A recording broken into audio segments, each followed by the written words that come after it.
दिल्ली से रूबरू कराया आपको उससे।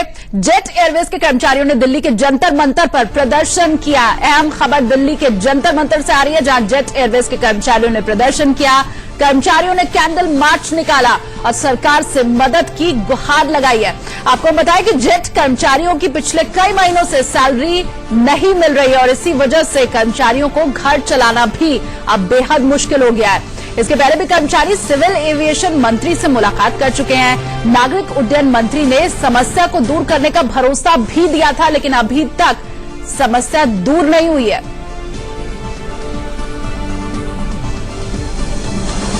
और इसी बीच हमारे साथ जेट एयरवेज के असिस्टेंट मैनेजर विकास टंडन भी जुड़ गए हैं। अब विकास, हम तस्वीरें इस वक्त दिखा रहे हैं दर्शकों को कि किस तरह से कैंडल मार्च निकाला गया। आज तमाम जेट के कर्मचारियों की तरफ से सरकार से मदद की गुहार भी लगाई जा रही है। क्या आपको आगे रास्ता निकलता हुआ दिखाई दे रहा है?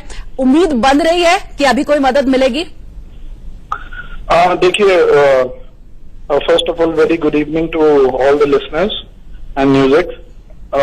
Just want to tell you this thing only that I don't think, because I think elections in our country are so important, more than the people. The people who vote, more than these people, the elections are important. Thousands of families are affected because of this, but government, I really don't know what is happening. It's very difficult for us to cope up with this situation. जी, everything is blank. जी विकास, मैं समझ पा रही हूँ आपका कहना है कि तमाम पार्टियां इस वक्त इलेक्शन में उलझी हुई हैं और शायद इसी वजह से आपकी तरफ ध्यान नहीं दिया जा रहा है, जेट एयरवेज की तरफ ध्यान नहीं दिया जा रहा है। जो भी आपकी समस्या है, जो आप कहना चाहते हैं, हिंदी में प्लीज बताएं, क्योंकि हमारे जो दर्शक वर्ग है वो हिंदी बेहतर ढंग से समझ पाते हैं। बताएं। मुझे भी बहुत अच्छा लगेगा हिंदी में एड्रेस करते हुए। मैं सिर्फ एक गवर्नमेंट से एक ये चीज जानना चाहता हूँ कि मैं इस कंपनी के अंदर 20 साल से काम कर रहा हूँ। ये मेरी पहली जॉब थी। मैं 21 ईयर्स का था जब मैंने ये कंपनी ज्वाइन की थी, जेट एयरवेज। आज मैं 41 ईयर्स का हूँ। मैंने 20 साल इस कंपनी में निकाल दिए। हमारी क्या सेंस ऑफ सिक्योरिटी है? हमारी कंपनी भी, जेट एयरवेज भी टैक्स पेयर कंपनी थी और हम भी 20 साल से ईमानदारी से टैक्स पे करते हैं। जी बिल्कुल। तो हम इस वक्त तस्वीरें भी दर्शकों को दिखा रहे हैं। मुझे ये बताएं, जो लोग यहाँ पर इकट्ठा हुए हैं जंतर मंतर पर, सिर्फ कर्मचारी ही हैं या उनके परिवार वाले भी शामिल हैं इसमें? बिल्कुल, उनके परिवार वाले भी शामिल हैं, क्योंकि परिवार वाले भी इफेक्टेड है। जी, लोगों के घर चल रहे हैं, लोगों के बच्चों के स्कूल इस टाइम पे मार्च अप्रैल के टाइम पे स्कूल के सेशन बदलते हैं, लोगों के रेंट जा रहे हैं घरों के, बिल्कुल लोगों के रेंट हैं जी, मतलब और बड़ी सारी चीजों की किस्तें जा रही हैं। बिल्कुल, और तमाम जितने भी कर्मचारी और उनका परिवार है वो सभी इस वक्त बेहद मुश्किल में है और सरकार से यही अपील है कि इनकी तरफ भी ध्यान दिया जाए। शुक्रिया हमारे साथ जुड़ने के लिए। देखिए, तस्वीरें हम आपको दिखा रहे हैं और न सिर्फ ये जेट एयरवेज के कर्मचारी हैं बल्कि इसमें उनके परिवार वाले भी शामिल है। और इस वक्त एक और बड़ी खबर छत्तीसगढ़ के बीजापुर से आ रही है। पुलिस और नक्सलियों के बीच जबरदस्त मुठभेड़ हुई है। यहाँ 2 जवान शहीद हुए हैं। इसमें क्रॉस फायरिंग में 2 लोगों को गोली भी लगी है। बताएं आपको, इसमें एक की हालत इस वक्त नाजुक बनी हुई है।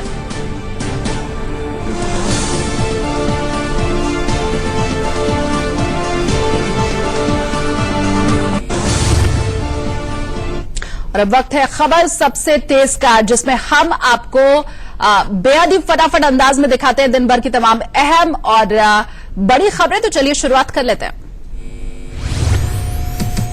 आधे हिंदुस्तान पर भीषण गर्मी का प्रहार। दुनिया के सबसे ज्यादा तपते शहरों में मध्य भारत के 15 शहर। खरगोन में पारा 46 डिग्री के पार। अकोला में भी भीषण गर्मी से लोग बेहाल। ग्वालियर में पारा 42 डिग्री के पार हुआ। जिला प्रशासन ने प्राइमरी स्कूलों की छुट्टी का ऐलान किया। महाराष्ट्र के नागपुर में पारा 46 डिग्री के पार। मौसम विभाग ने जारी किया ऑरेंज अलर्ट। पीएम मोदी ने राहुल गांधी पर कसा तंज। कहा, बुद्धिमान लोग आलू से सोना बनाते हैं, हम ये वादा नहीं करते। पीएम मोदी ने सीतापुर रैली में आतंकवाद के मुद्दे पर कांग्रेस को घेरा। कहा, देशद्रोह कानून को हटाने की वकालत करने वाले क्या आतंकवाद और नक्सलवाद को हटा पाएंगे? राहुल गांधी ने रायबरेली रैली में मोदी सरकार को रोजगार के मुद्दे पर घेरा। कहा किसी युवा ने नहीं कहा चौकीदार ने मुझे नौकरी दी। पीएम मोदी ने कन्नौज रैली में महागठबंधन पर किया हमला। कहा एसपी बीएसपी का मंत्र जात पात जपना, जनता का माल अपना। प्रियंका गांधी ने पीएम मोदी पर वादा खिलाफी का लगाया आरोप। कहा 2 करोड़ रोजगार का वादा पूरा नहीं हुआ। प्रियंका ने पीएम पर किसानों के हितों की अनदेखी का भी लगाया आरोप। कहा वाराणसी के हालात भी 5 साल में नहीं बदले। एआईएमआईएम चीफ ओवैसी ने मोदी सरकार पर किया बड़ा हमला। कहा सावरकर का एजेंडा थोपने की चल रही है तैयारी। कांग्रेस नेता दिग्विजय सिंह ने मोदी सरकार की आर्थिक नीतियों पर उठाए सवाल। कहा पीएम मोदी ने अपने कुछ मित्रों के लिए बनाई पॉलिसी। कांग्रेस नेता अभिषेक मनु सिंघवी ने पीएम मोदी और अमित शाह के भाषण पर जताई आपत्ति। चुनाव आयोग की निष्पक्षता पर उठाए सवाल। आरजेडी नेता तेजस्वी यादव ने बीजेपी पर साधा निशाना। कहा सीबीआई, ईडी और आईटी जैसी संस्थाएं बीजेपी के लिए आईटी सेल की तरह कर रही हैं काम।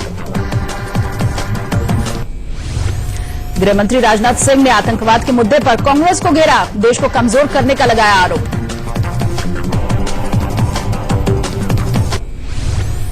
गृहमंत्री राजनाथ ने देशद्रोह के कानून को और सख्त बनाने की वकालत की। कहा आतंकियों की रूह कांप जाएगी।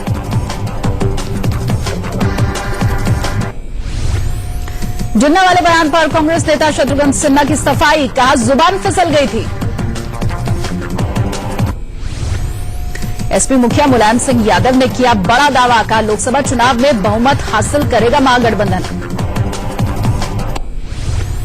चौकीदार छोड़े बयान पर राहुल गांधी की बड़ी मुश्किलें। बिहार के आरा में केस दर्ज। समस्तीपुर की रैली में राहुल ने लगवाए थे नारे।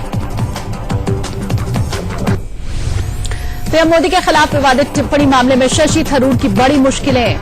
राउज एवेन्यू कोर्ट ने जारी किया समन। शत्रुघ्न सिन्हा ने मौलाना आजाद का लेना चाहता था नाम, ऐसा कहा और गलती से जिन्ना का नाम निकल गया। बीजेपी नेता राम माधव का जम्मू कश्मीर पर बड़ा दावा। कहा 3 से ज्यादा लोकसभा सीटें जीतेगी पार्टी। गौतम गंभीर को बिना इजाजत रोड शो करना भारी पड़ा। दिल्ली के निर्वाचन अधिकारी ने पुलिस को कार्रवाई के दिया आदेश। आप नेता राघव चड्ढा ने रिटर्निंग अधिकारी के फैसले को दी दिल्ली हाईकोर्ट में चुनौती। रमेश विदुड़ी के खिलाफ आरोपों को किया था खारिज। कांग्रेस महासचिव प्रियंका गांधी ने उन्नाव में रोड शो के जरिए किया शक्ति प्रदर्शन। समर्थकों का उमड़ा हुजूम। बीजेपी में शामिल होने के बाद सनी देओल ने बाड़मेर में किया रोड शो। पार्टी उम्मीदवार कैलाश चौधरी के समर्थन में किया प्रचार। कांग्रेस के मानवेंद्र सिंह से मुकाबला। महाराष्ट्र सीएम देवेंद्र फडणवीस ने मुंबई नॉर्थ सेंट्रल में किया रोड शो। बीजेपी उम्मीदवार पूनम महाजन के लिए किया प्रचार। गुजरात के सीएम विजय रूपाणी ने किया रोड शो। बीजेपी उम्मीदवार मनोज कोटक के लिए मुंबई में किया प्रचार। महाराष्ट्र सीएम फडणवीस की पत्नी भी रोड शो में हुई शामिल। एक्टर गोविंदा ने राजस्थान के अजमेर में किया रोड शो। कांग्रेस उम्मीदवार रिजू झुनझुनवाला के लिए किया प्रचार। अखिलेश यादव और डिंपल ने आज कन्नौज में किया रोड शो। कन्नौज में 29 अप्रैल को डाले जाएंगे वोट। कांग्रेस नेता आरपीएन सिंह ने कुशीनगर सीट से भरा पर्चा। मोदी सरकार पर किसानों की अनदेखी का लगाया आरोप। लोकसभा चुनाव के चौथे दौर के लिए प्रचार खत्म। 29 अप्रैल को 9 राज्यों के 71 सीटों पर होगी वोटिंग। चौथे चरण में कई दिग्गजों की किस्मत का होगा फैसला। गिरिराज सिंह, कन्हैया कुमार, उपेंद्र कुशवाहा समेत कई दिग्गजों का होगा फैसला। जम्मू कश्मीर के किश्तवाड़ में संघ नेता की हत्या के विरोध में प्रदर्शन। जिला डिप्टी कमिश्नर के ऑफिस में तोड़फोड़।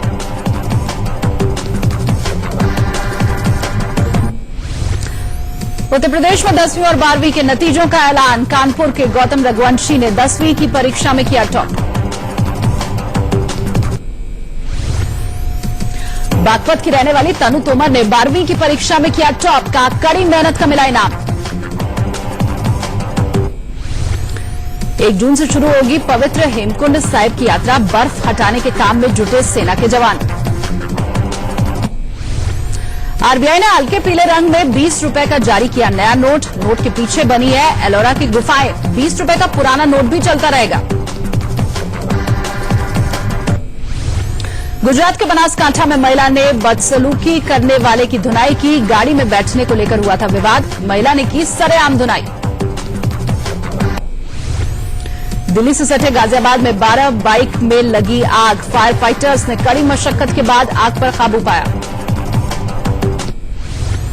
गाजियाबाद के कौशाम्बी में झुग्गियों में लगी भीषण आग। दमकल की कई गाड़ियों ने आग पर पाया काबू। उत्तर प्रदेश के हापुड़ में बिजली घर में लगी भीषण आग। भीषण गर्मी की वजह से ट्रांसफार्मर में लगी आग। इंदौर के एमवाई अस्पताल के सामने कार बनी आग का गोला। ब्लास्ट के बाद गाड़ी में लगी थी आग। श्रीलंका के नेतावुर में आईएस आतंकियों के खिलाफ सुरक्षा बलों का बड़ा अभियान। 15 आतंकी ढेर। कल मुनाई शहर में हुए थे 3 धमाके।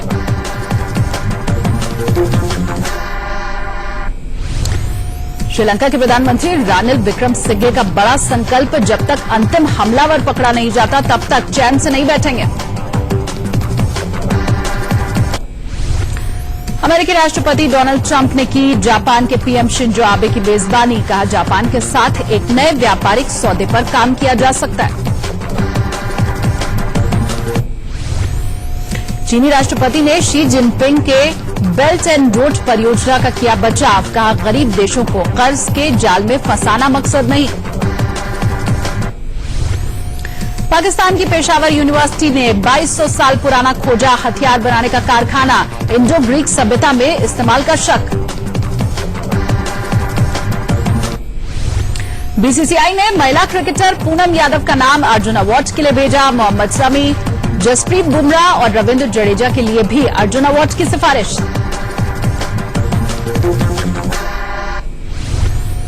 इंग्लैंड के क्रिकेटर एलेक्स हेल्स पर 21 दिन का लगा प्रतिबंध। प्रतिबंधित दवा लेने के आरोप में लगा प्रतिबंध।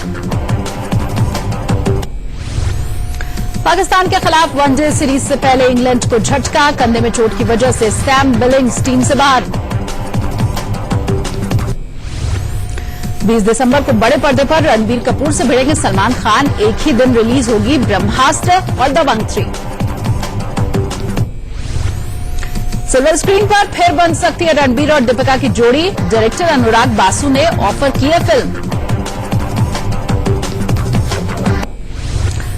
फिर जमेगी शाहरुख बंसाली की जोड़ी। किंग खान को लेकर फिल्म इजहार बनाने की तैयारी में संजय लीला बंसाली।